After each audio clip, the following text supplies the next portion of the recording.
Good morning, everyone. Today's we will discuss about the muscle and bending and strengthening of the arm. Before this, we have discussed about the bones, types of bones, joints, types of joints, skeleton, different parts of the organs and chapters. Now we will discuss about the muscle. What is a muscle? Muscle is the fibrous tissue. What is a muscle? Muscle is a fibrous tissue in the body that has the ability to contract between the different parts of the body. What is the muscle? Muscle is the fibrous tissue in the body that has the ability to contract, means when asked to do so by the brain, not always, that is known as the muscle. When muscle contract, its surface become smaller. Muscles are attached to the bones, not alone. Muscles are attached to the bone of our skeleton. So, when the muscles attached to the bone contract, it pulls the bone, due to which the bone moves at the joint. Means these functions you can say strengthen and contraction of the muscles or arms. So the muscles joined to our bones work in pairs, not single. Always muscles exist in our bodies with the bones in pair, not single. When one muscle of a pair contracts or tightens, then other muscles of that pair having strengthens. Understood? Means there are two always muscles exist in pair. So one is shortened or contract, then other will be strength. Means one stretch, then other contract, and other contract, then one strength. These are the properties of the muscles. Both pairs, means both parts of a pairs of muscles never stretch or contract. One stretch, then other contract, then other stretch, then one contract, like this. So the movement of body parts in human being is brought about by the alternate contraction. Before these lectures I have discussed about the parts of the body's movement is known as the locomotion. So locomotion exists due to the presence of muscles.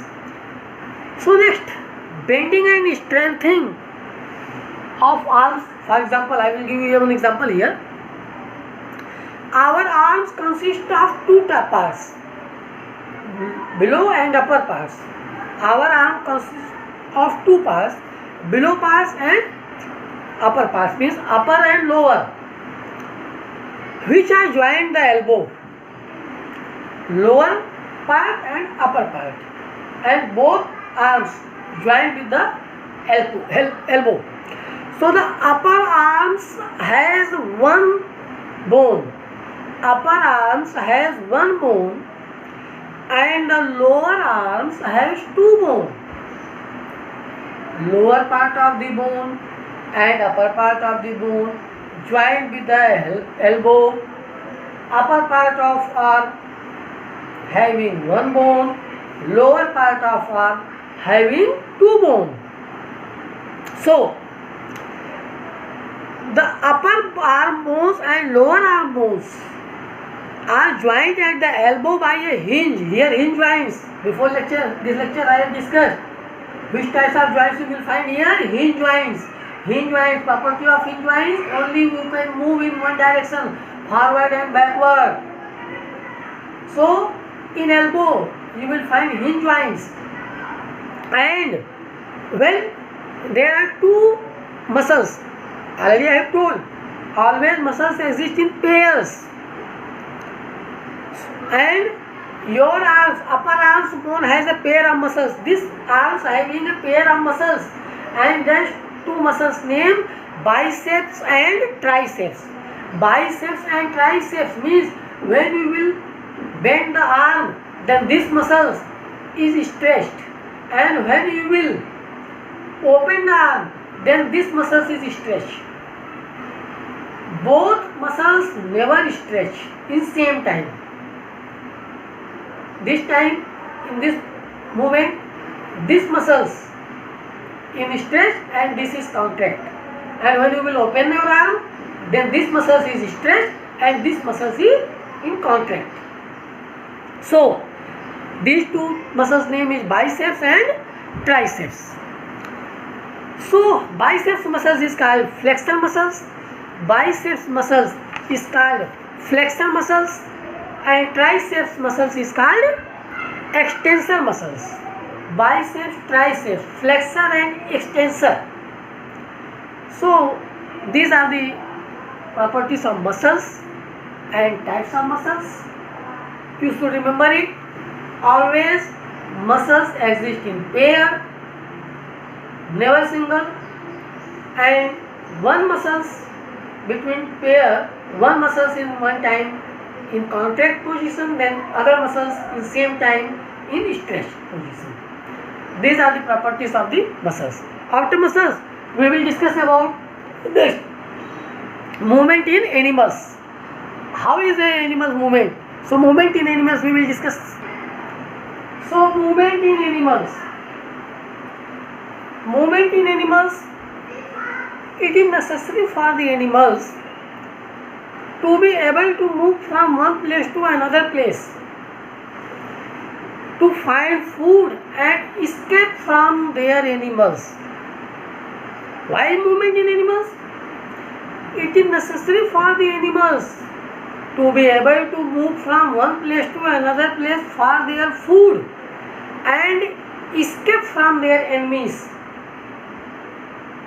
These are two things for important of movements of animals: for food and for safe place, escape from their enemies.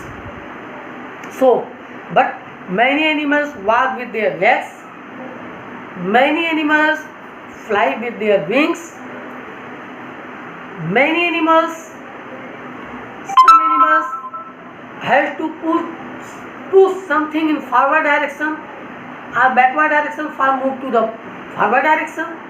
Means different animals having different organs and different process for the moving. So,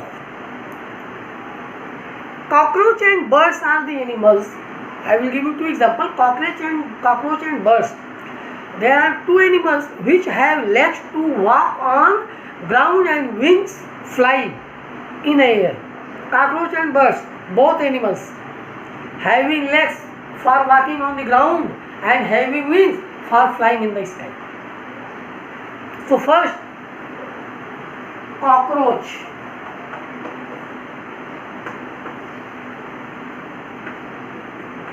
What is a cockroach? Which things? What is the properties? Means animals.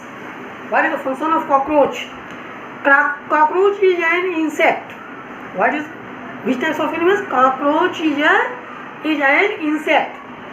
The body of cockroach is covered with a hard and tough outer covering called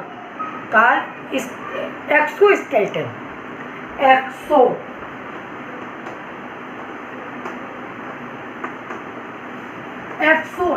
means outer. Means body of cockroach covered with the hard and tough scale, tough bones, tough parts of the bodies. That's why cockroach is known as the exoskeleton, because its outside the bodies also provides sites for the attachment of muscles. So the cockroach moves on the ground as well as flies in the air. Cockroach can move on the ground and also flies in the air. A cockroach has 6 legs, 3 legs on each side of the body. How many legs? Cockroach have 6 legs, 3 legs each side of the body. cockroach move on the ground by using its legs, and cockroach flies in the air by the help of their wings. So, the cockroach flies in air by moving its wings and up and down rapidly. Means you should remember it. Cockroach can be walk on the ground and can be fly in the air. After cockroach, next animals birds.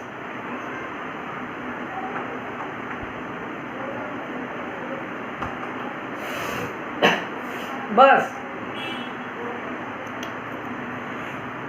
Sparrow, crow, pigeon, eagle, parrot, hen, duck, swan, peacock. These are all birds. And birds walk on the ground as well as fly in the air. Some birds also swim in water. Three things. Birds can walk on the ground with the help of legs. Some birds walk on the ground as well as fly in the air. And also some birds and animals, not birds, some animals can swim in the water. Those birds which swim in water do so by pushing against water with their hind limbs, which have webbed feet. Means they push the water with the hind limbs and push their feet. The birds can fly because their bodies are adapted or modified for this purpose. Birds' bodies can be modified by this purpose, so they can fly in air. So the main adaptation which have been, why is a bird can be fly in air? What is the functions, what is the features of their bodies? Naturally this is given. For example, their forelimbs, means birds' forelimbs are modified to form wings for flying. Means birds have four limbs. With the help of four limbs, birds can be fly in air. Second, their flight feather wings. Flight feathers provide a large flat surface which are light but strong. Means birds' feathers is a very light but strong. It provides the flat surface. Third, birds means their bones are hollow and light. Birds' bodies bones are hollow and light, and they have a powerful flight muscles. Birds have a powerful flight muscles. That's why they can fly in air. And their breastbone, bird's breastbone, is extended for cool attachment of large flight muscles. And next property, their bodies are streamlined and extremely light. Streamlined means like fish. Streamlined and can extremely light. Light means very light. These are the features and functions of the birds. That's why birds can fly in air and move on the earth. So birds fly by a constant flapping up and down movement like this. Birds can fly always constant up and down movement of their wings. Means when birds move their wings up and down, they can fly constantly. So these are the functions and features of the birds. After birds, we will discuss about the movement without legs animals. It will be discussed in next lecture. Okay, thank you.